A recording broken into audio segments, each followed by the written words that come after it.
Tonight, we're following a story surrounding one of the U.S. territories. Puerto Rico's government is trying to squash a rumor going around the island, which claims President Donald Trump is looking at ways to make the U.S. territory independent from the United States.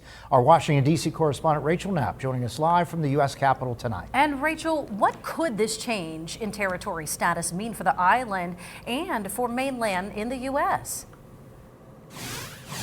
Well, good evening, Mike and Eva. So I spoke with some officials about this. They are claiming that those rumors are false, that there is no such document being pushed to try to change the island's status to independent.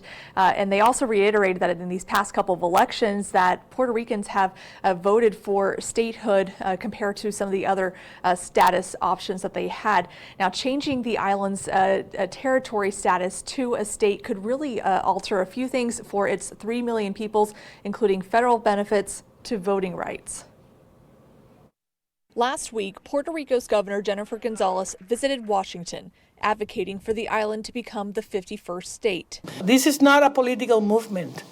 This is a people's movement. But by the end of the week, a Daily Mail article claims President Trump was being lobbied to make Puerto Rico an independent nation. That is not true. Gabriela Buffelli, the executive director of the Puerto Rico Federal Affairs Administration, which is the island's liaison in D.C., is pushing back on this claim. We talked to the White House, several people in the White House, and they had no knowledge of this so-called, executive order or push for it. It's not something that they're tracking or it's on their radar. Puerto Ricans have consistently voted to become a state compared to other status options in the last couple of years. In the most recent election, 58% voted for statehood, 29% voted for independence, and 12% voted for free association. Puerto Ricans are U.S. citizens. They pay federal taxes and serve in the military.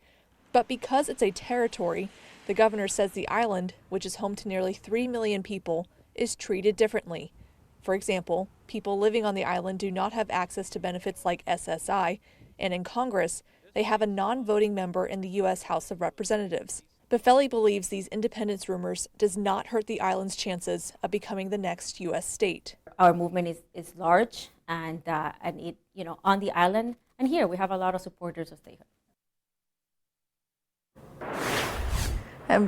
Mike and Eva, it's ultimately up to Congress to decide Puerto Rico's status future. So there have been a few chances where legislation's been tossed around here to change the island's status, but for the most part, it doesn't get too far. Mike and Eva, back to you.